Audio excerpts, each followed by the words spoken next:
하나님의 귀하신 은혜가 우리 모든 성도들과 함께 하시기를 간절히 축원합니다.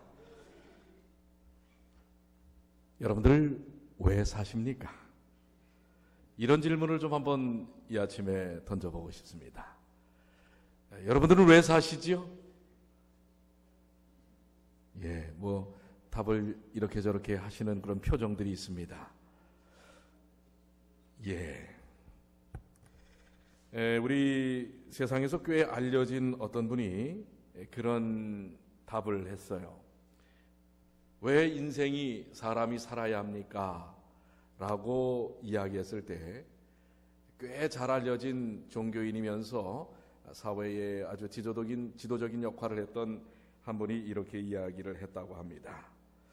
사람이 하루하루를 사는 데는 아무 이유가 없습니다. 그냥 사는 거예요. 풀이 자라는데 이유가 있나요? 토끼가 자라는데 이유가 있습니까? 없잖아요. 인생은 그냥 사는 겁니다. 이렇게 답을 했다고 그래요. 그러면서 사람이 왜 사느냐라는 질문보다 더 중요한 것은 어떻게 살아가느냐 하는 게 더 중요한 질문입니다. 라고 그분이 그렇게 이야기를 했다라고 그래요. 그런데 저는 이 답변에 동의하지 않습니다. 사람은 왜 산다고요? 이분의 말처럼 한다면 그냥 사는 거래요. 그런데 그냥 사는 거에 대해서 어떤 이유를 찾기가 어렵다고 하는 것입니다.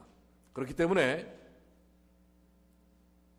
사느냐에 대한, 왜 사느냐에 대한 질문보다는 어떻게 사느냐라고 하는 것이 훨씬 더 현실적인 질문이다라고 이야기를 하고 있습니다.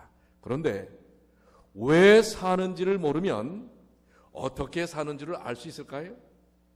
어떻습니까, 여러분들은?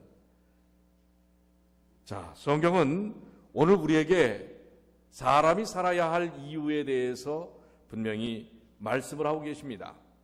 자, 로마서 14장 7절로 9절 다시 한번 봅니다. 우리 중에 누구든지 자기를 위하여 사는 자가 없고 자기를 위하여 죽는 자도 없도다. 우리가 살아도 주를 위하여 살고 죽어도 주를 위하여 죽나니 그러므로 사나 죽으나 우리가 주의 것이로다. 이를 위하여 그리스도께서 죽었다가 다시 살으셨으니 곧 죽은 자와 산 자의 주가 되려 하심이니라. 여기 우리 중이라고 하는 것은 로마에 있는 그리스도인들을 향하여 사도 바울이 편지를 쓰는 것입니다. 그렇기 때문에 믿음을 가진 사람들은 이렇다라고 설명을 하고 있습니다. 믿음을 가진 사람들은 자기를 위하여 사는 자도 없고 자기를 위하여 죽는 자도 없다라고 아주 단정적으로 이야기합니다. 그렇습니까? 여러분들은 어떠세요? 우리도 그리스도를 통해서 믿음을 가진 사람들인데 여러분은 자기를 위하여 살지도 않고 자기를 위하여 죽지도 않습니까? 아니면 나는 나를 위해서 사는데 때로는 나 자신 때문에 죽을 만큼 고통스럽게 이 삶을 느끼는데 이렇게 혹시 여러분들 자문하지 않습니까? 여기 깊어가는 깊은 가을밤에 잠을 자던 한 제자가 깨어나서 아주 구슬프게 울기 시작했습니다. 그런데 그것을 바라보던 스승이 묻습니다. 나쁜 꿈을 꾸었니? 그랬더니 이 제자는 아닙니다. 그럼 슬픈 꿈을 꾸었니? 이 제자는 아닙니다. 저는 아주 달콤한 꿈을 꾸었습니다. 그런데 왜 그렇게 구슬프게 울고 있니? 자, 이 제자가 뭐라고 얘기했을까요? 너무 아쉬워서요? 그럴 수도 있겠어요. 이 제자가 한 답변은 그 꿈은 이루어질 수 없는 꿈이기 때문에 그렇습니다. 여러분들 어떻게 보면 우리 인생이 이루어질 수 없는 꿈을 꾸는 것과 같은 그런 인생입니까? 한번 여러분들 자문해 보시길 바랍니다. 나는 이루어질 수 없는 꿈과 같은 인생을 살고 있는가? 아까 한 사회적인 지도자가 얘기했던 것처럼 그냥 주어진 인생, 주어졌기 때문에 사는 인생인가? 만약에 왜 사는지도 모르고 그냥 주어졌기 때문에 나름대로 최선을 알아서 살든지 죽든지 자기를 위하여 산다고 한다면 이걸 위해서 우리 주님께서 과연 여기까지 오실 필요가 있었을까? 이 땅에 오실 필요가 있었을까? 그리고 이 땅에 오셔서 어떤 일을 하셨어요? 자, 여기 고린도후서 5장 15절에 말씀하십니다. 한번 다 같이 한번 읽어볼까요? 시작. 저가 모든 사람을 대신하여 죽으심은 산 자들로 하여금 다시는 저희 자신을 위하여 살지 않고 오직 저희를 대신하여 죽었다가 다시 사신 자를 위하여 살게 하려 함이니라. 자, 예수님께서 이 땅에 오셔서 어떤 일을 하셨어요? 뭘 하셨다고 그랬죠? 산자들로 하여금 다시 저희 자신을 위하여 살지 않고 오직 저희를 대신하여 죽었다가 이 땅에 있는 여러분과 즉 마지막 절에 보면은 살게 하려 하시기 위하여 이 땅에 오셔서 살리시기 위해 죽으셨다고 하는 것입니다. 그런데 모든 사람들을 살리신 예수 그리스도, 그분이 죽으신 것은 바로 여러분과 저를 살리시기 위함이었다고 하는 것인데, 그러면 우리가 죽었던 사람들입니까? 어떻습니까? 우리가 죽었던 사람들이에요? 살아있던 사람입니까? 살아있는 듯 하였지만은 죽었던 사람들입니다. 산 것 같지만은 죽어있는 사람들입니다. 이 죽어있는 자들을 위하여 그분이 그들을 살게 하시려고 죽으셨다고 하는 사실입니다. 즉 우리가 사는 삶의 의미는 오늘 여기에서 찾을 수가 있습니다. 우리가 사는 이유와 살아있는 이유는 같습니다. 그것은 바로 그분이 나를 위해 살리시기 위해 죽었기 때문에 우리가 살아있는 것이고 사는 이유라고 하는 것입니다. 요한복음 요한일서 4장 9절에 하나님의 사랑이 우리에게 이렇게 나타난 바 되었으니 하나님이 자기의 독생자를 세상에 보내심은 저희로 말미암아 우리를 뭐 하려 하심이라? 살리려 하심이니라.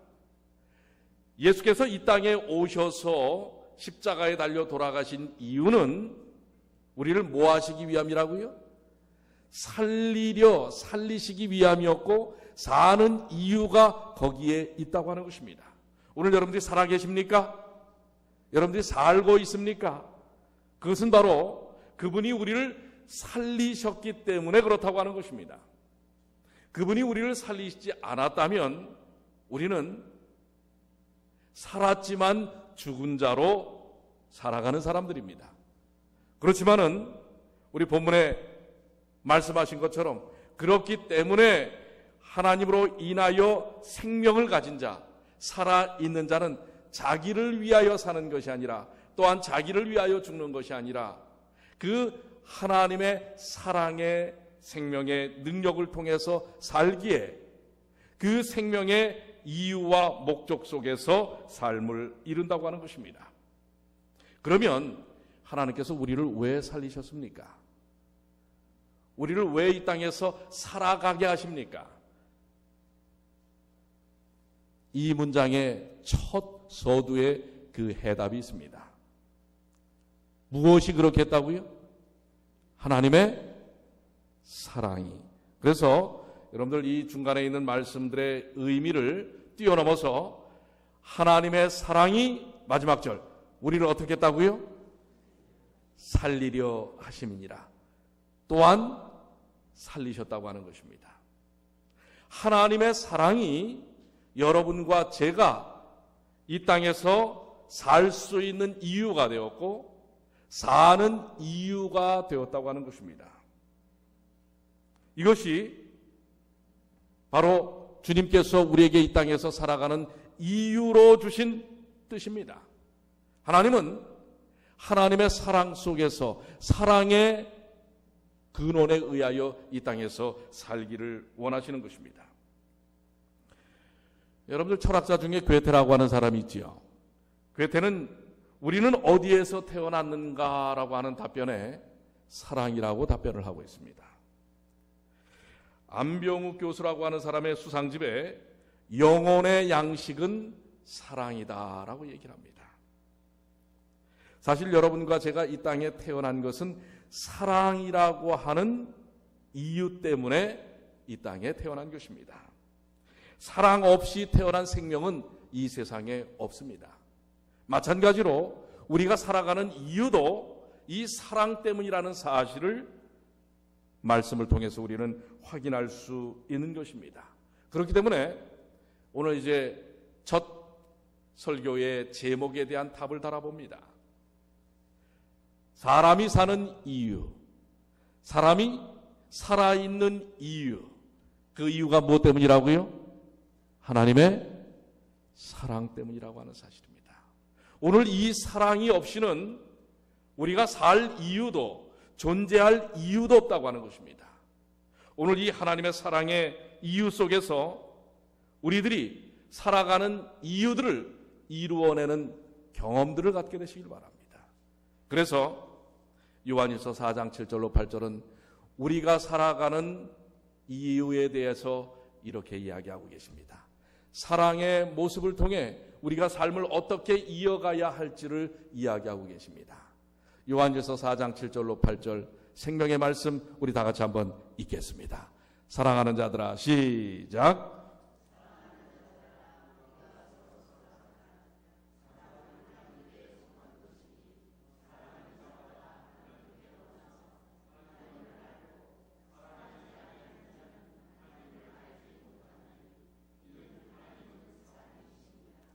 사랑하는 자들아, 우리가 서로 사랑하자. 사랑은 하나님께 속한 것이니 사랑하는 자마다 하나님께로 나서 하나님을 알고 사랑하지 아니하는 자는 하나님을 알지 못하나니 이는 하나님은 사랑이심이라. 하나님께서 오늘 우리가 사는 존재의 이유를 사랑이라고 얘기하신다고 하셨지요. 그런데 그 사랑은 우리의 삶 속에서 표현되어지고 경험되어져야 합니다. 그렇지 않다면 결국 우리는 살아있을 때 살아있는 것이 아닌 것입니다. 왜요? 우리의 존재의 이유와 목적이 하나님의 사랑 속에서 이루어지기 때문에 그렇습니다. 오늘 여러분들이 이 자리에 있는 것, 그리고 우리가 살아가는 이유는 바로 이 하나님의 사랑 때문에 그렇습니다. 그렇기 때문에 본문의 말씀처럼 우리가 나 자신을 위해 살지 않고 나 자신을 위해 죽지 않는 이유가 거기에서 경험되어지는 것입니다. 예수 그리스도를 위하여 살라라고 하는 것은 그분의 사랑의 목적, 그분이 우리에게 주셨던 그 사랑의 근거, 그분이 주셨던 사랑의 방향, 그것을 통해서 우리의 삶 속에서 체험되어지고 경험되어지는 것입니다. 우리는 하나님의 사랑 없이 존재할 수 없는 사람입니다. 하나님의 사랑 없이 이 땅에 살 수 없는 사람이라고 하는 것입니다. 하나님의 사랑이 없이는 생명 그 자체가 유지되지 못한다는 사실을 이야기하고 있는 것입니다. 그렇기 때문에 여러분들 세상 삶을 통해서 힘들고 고난스럽고 어려울 때 왜 그런가를 한번 우리가 생각해 봐야 합니다. 내가 왜 사는가? 이런 고민을 하게 될 때에 우리는 그 이유를 여기에서부터 찾아야 합니다. 4,000년 전에 중동 지방에 부모와 깊은 갈등에 있었던 한 청년이 있었습니다.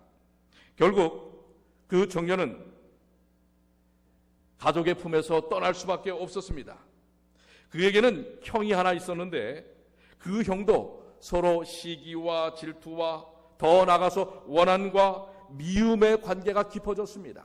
그래서 함께할 수가 없었습니다. 마침내 그런 생명의 위협까지 느끼기 때문에 너무나 좌절한 상태에서 집을 떠나서 가족들이 전혀 보이지 않는 이국 땅으로 떠나게 됩니다.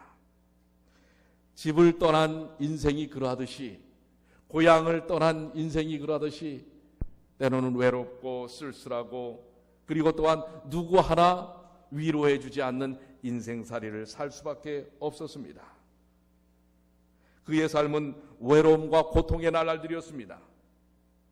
하루도 쉴 틈 없이 새벽부터 밤늦게까지 정말 육신의 고통을 느낄 만큼 힘든 노동을 하면서 살 수밖에 없었습니다.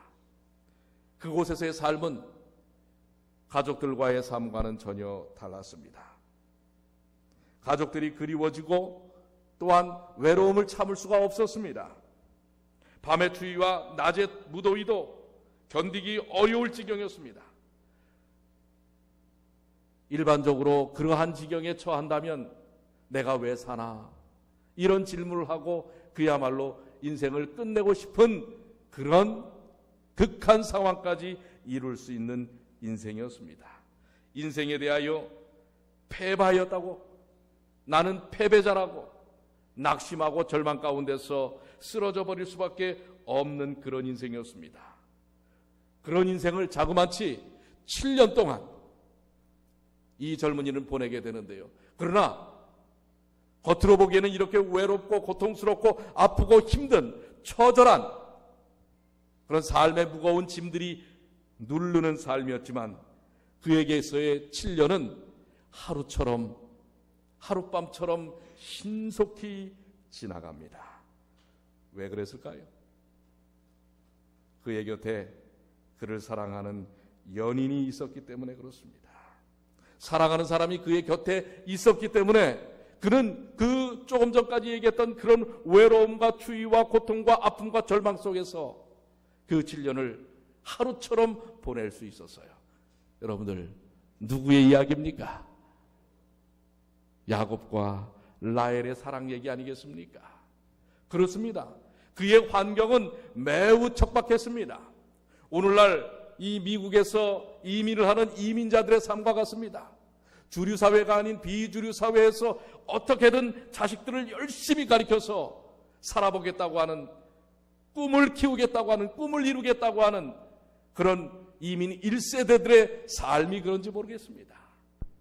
그런데 그런 고통 가운데서도 그는 7년이 하루처럼, 하룻밤처럼 지나갈 수 있었던 것은 바로 사랑하는 사람이 곁에 있었기 때문이라고 하는 사실입니다. 사랑은 삶의 이유입니다. 살아가는 이유가 됩니다. 존재의 이유가 된다는 사실을 여러분들 기억하시게 되길 바랍니다. 아멘 아닙니까? 여러분들 사랑을 다 잊어버리셨어요? 어때요? 언제 했는지도 기억이 안 납니까? 오늘 이 라헬과 같은 사랑 꿈꿔보십시오. 얼마나 그 아름다운 야곱과 라헬과의 이 사랑. 근데 여러분들, 야곱과 라헬의 사랑도 해피엔딩이에요? 어때요? 해피엔딩이에요? 아니에요? 그래도 그 끝은 그랬었는지 모르지만 그 사랑이 존재할 때 그는 그 어떤 고난도 이겨낼 수 있었던 것입니다. 그런데 여러분들, 오늘 아이고 목사님 이 다 늙어 빠져갖고 머리도 다 빠지고 머리도 휘어지고 틀린데 무슨 라헬과 같은 사랑이요? 예, 아까 우리 한 젊은이가 꿈을 꾸고 나서 눈물을 펑펑 흘리면서 울었던 것처럼. 왜요? 이루어질 수 없는 꿈이기 때문에. 여러분들, 그런 이루어질 수 없는 꿈 속에서 지금 살고 계십니까? 그런데 여러분들이시여, 이 야곱과 라헬의 사랑보다도 더 애절하고 절절한 사랑이 예수 그리스도께서 여러분과 저에게 주신 사랑이라는 사실을 기억하시게 되길 바랍니다. 오늘 그 사랑 때문에 우리가 삽니다. 예, 지난 주간에 그렇게 추워도, 눈이 그렇게 많이 와도, 문을 열어놔도 손님들이 안 와도, 요즘 참 여러 가지 어려운 환경들이 많습니다. 그럴지언정 오늘 우리가 이 어려운 세상 속에서 꿋꿋이 존재하고 살 만한 이유는, 사는 이유는 바로 예수 그리스도께서 나를 위하여 하늘의 우주 모든 보좌들을 버리고 이 땅에 오셨다고 하는 사실입니다. 오늘 그것 때문에 우리가 살 만한 이유가 있습니다. 사는 이유가 있습니다. 그래서 우리 처음에 본문의 말씀에 있는 것처럼 그리스도를 위하여 살 수 있는 삶의 모습은 그분의 사랑을 경험할 때 그렇게 되는 것입니다. 사랑을 맛보지 아니한 사람, 사랑의 은혜를 알지 못하는 사람은 그런 사랑 속에서 진정한 기쁨과 은혜를 경험할 수가 없는 것입니다. 어제가 세상적으로는 무슨 날이었죠? 정월대보름. 우리 어르신들은 정월대보름이 먼저 생각이 나시고, 또 조금 젊은 분들은 발렌타인데이가 생각이 납니다. 어떻게 뭐 좀 초콜릿도 좀 주시고 받으시고 하셨어요? 이 초콜릿 얘기하면은 뒤에서 이제 눈을 부릅뜰 사람이 하나 있어요. 제가 아무것도 안 줬거든요. 그러나 그 마음속에 뭐가 있어요? 깊은 사랑이 있어요. 심지어 어떤 분은요, 목사님에게 뭘 좀 줘야 되는데 못 줘서 얼굴 보기가 뭐하다는 분도 있어요. 그런 거 안 주셔도 돼요. 사랑의 마음만 주세요. 그래도 어떻게 보면은 아직도 물론 이게 상은에 의하여 상업적으로 이용하지만은, 그러나 사랑을 아직도 꿈꿀 수 있다는 것 자체에 저는 상당히 의미가 있다고 생각합니다. 그것이 곧 잊혀져 버릴 사랑, 변질될 사랑, 없어져 버릴 사랑이라 할지라도 여러분들 사랑이라는 게 이 땅에 존재한다는 것 자체가 얼마나 감사한 일인지 모르는 것입니다. 그런데 그 무엇보다도 사랑의 본질이신 예수 그리스도께서 여러분과 저를 위하여 이 땅에 오셨다고 하는 것입니다. 그리고 나를 위하여 십자가에 달려 돌아가셨다는 얘기예요. 오늘 이 사랑을 품은 사람들은, 이 사랑을 맛본 사람들은, 이 사랑을 경험한 사람들은 오늘 여기 요한일서 4장 7절로 8절이 낯설지 않습니다. 사랑하는 자들아, 우리가 서로 사랑하자. 그런데 아직도 여기에 뭐예요? 사랑하자라는 것은 하나님의 말씀의 명령 같은데 이 내 마음의 한쪽 구석에는 사랑하자 하면서도 이 미운 사람이 있는 거예요. 아직도 불편한 사람이 있는 거예요. 이 어떻게 해야 할 것인가? 그런데 여기 뭐라고 말씀하세요? 사랑은 하나님께 속한 것이니, 하나님께 속한 것이 사랑입니다. 내가 만들어내는 것이 사랑이 아닙니다. 이 사랑하면 도파민이라고 하는 호르몬이 나온다고 그래요. 그런데 이것을 여러분들이 억지로 만들어내려고 해서 이게 나오는 것이 아닙니다. 사랑은 받는 데서부터 나오는 것입니다. 사랑을 받지 아니하고는 줄 수 있는 에너지가 없는 것이 우리 인생들입니다. 그래서 그리스도의 십자가의 사랑을 경험한 사람만이 남을 위하여 죽고 남을 위하여 살 수 있게 되는 것입니다. 그것이 그리스도인의 삶의 모습입니다. 오늘 여러분들 여기 분명히 이야기하고 있지 않습니까? 사랑하지 아니하는 자는 하나님을 알지 못하나니, 하나님의 사랑을 받지 않는 사람은, 하나님의 사랑을 알지 못하는 사람은 하나님도 알 수 없는 것입니다. 오늘 그 사랑의 하나님을 여러분의 마음속에 체험하시게 되길 바랍니다. 오늘 그 일을 위하여 예수께서 이 땅에 오셨습니다. 그래서 얼마나 우리와 함께 하시기를 원하시면, 여러분 사랑을 언제 느껴보셨어요? 아련합니까? 오늘 우리를 위해서 오신 주님의 사랑으로 그 아련한 기억을 좀 되살려내 보십시오. 요한복음 1장 14절에 말씀이 육신이 되어 우리 가운데 거하심에, 말씀이신 그분이 육신이 되어서 우리 가운데 거하시기 위하여 이 땅에 오셨어요. 사랑은 그런 것입니다. 함께하기를 원하는 것입니다. 오늘 주님이 이 예배를 통하여 함께하심을 원한다는 사실을 기억하시게 되길 바랍니다. 그 주님과 함께하십시오. 그러길 원하십니까? 좀 아멘도 좀 크게 한번 해보세요. 그래서 이 가만 보면은 우리가 주님을 향한 사랑이, 주님의 사랑은 너무 열정적인데 주님이 우리를 향한 사랑은 너무 열정적. 우리는 너무 점잖을 때예요. 예. 자, 주님이 우리를 사랑하셔서 이 땅에 오셔서 오늘 이 자리에도 우리와 함께 하셔서 거하시기를 원한다는 사실을 확신하십니까? 조금 낫네요. 예. 그렇습니다. 육신이 되어 우리 가운데 거하심에 우리가 그 영광을 보니 아버지의 독생자의 영광이요 은혜와 진리가 충만하더라. 오늘 우리가 사는 이유는 바로 그분께서 나를 위하여 죽으시고 나에게 베푸시는 그 사랑이 한없고 끝없는 사랑이라고 하는 것입니다. 그 귀한 사랑으로 우리에게 다가오신 주님으로 인하여 우리는 이 땅에 존재할, 살 이유가 있는 것입니다. 이 땅의 최고의 사랑의 완성은 주님의 십자가인 것입니다. 나를 위하여 그 모든 것을 다 하여 주신, 오늘 그래서 그 주님의 사랑이 여러분과 제가 이 땅에서 살만한 이유와 의미가 되었다고 하는 것입니다. 자, 본문의 말씀 7절로 8절 다시 한번 봅니다. 오늘 그 주님의 사랑의 의미를 느끼면 오늘 이런 고백을 합니다. 우리 중에 누구든지 자기를 위하여 사는 자가 없고 자기를 위하여 죽는 자도 없도다. 우리가 살아도 주를 위하여 살고 죽어도 주를 위하여 죽나니 그러므로 사나 죽으나 우리가 주의 것이로다. 오늘 이 고백을 하게 됩니다.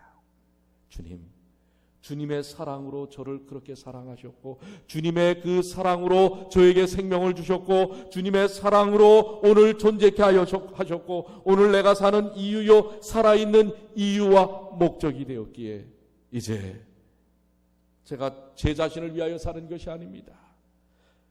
제 자신을 위하여 죽는 것이 아닙니다. 이젠 살아도 죽어도 주님을 위하여 살 수 있습니다. 라고 고백하는 것입니다. 오늘 하나님의 그 영원하신 사랑을 통해 오늘 이 놀라운 나의 삶의 이유와 존재의 목적을 설명하신 주님의 생명의 말씀이 마음속에 아로새겨지게 되길 바랍니다. 그러면 서로 사랑하라. 자, 우리 좀 옆에 자리가 좀 떨어져 있지만 옆에 분에 좀 손을 한번 좀 잡아보세요. 제가 종종 이런 좀 요구를 하죠. 손을 좀 한번 잡아보세요. 자, 한번 고백해 보세요. 나는 당신을 사랑합니다. 자, 우리 성도들은 참 점잖아요. 좀 뜨겁게 한번 저는 당신을 사랑합니다. 한번 고백해 보세요. 우리 박남준 집사님 왜 그렇게 외롭게 혼자 앉아 계세요? 저는 박남준 집사님을 사랑합니다. 네. 또 이쪽만 얘기하면 안 되니까. 네. 또 유분열 얘기하면 안 되니까. 우리 사동욱 집사님 사랑합니다. 이게 제가 사는 이유요 삶의 목적입니다. 오늘 여러분들 이것이 여러분의 삶의 목적이 되시길 바랍니다. 아멘. 오늘 우리에게 주신 이 하나님의 놀라우신 내 생명의 존재 이유와 목적을 주님의 놀라우신 말씀 속에서 다시 한번 확신하시고 다가오는 한 주 동안 주님 안에서 승리하시게 되기를 간절히 축원합니다. 이제 이 사랑 갖고 여러분들 세상을 향하여 나가십시오. 얼마나 많은 이들에게 우리가 이 사랑을 나눠야 할 것입니까? 우리가 사랑해야 할 얼마나 많은 사람들이 있습니까? 또 이따 오후 시간에는 우리 청년들을 사랑합니다. 그래서 이 교회가 우리 이 청년들로 가득 채울 수 있는 일들을 위하여 기도하려고 합니다. 이 일들을 위하여 여러분들이 그 사랑을 마음속으로만 간직하지 마시고 함께 오셔서 우리 청년의 이야기도 들어보고 또 청년들에게 좋은 이야기도 하시고 함께 기도하는 일을 통하여 이제 이 뉴욕에 하나님께서 어떤 놀라운 믿음의 역사, 생명의 역사를 이루시는지를 함께 경험하시는 주님의 귀한 자녀들이 되시기를 간절히 축원합니다.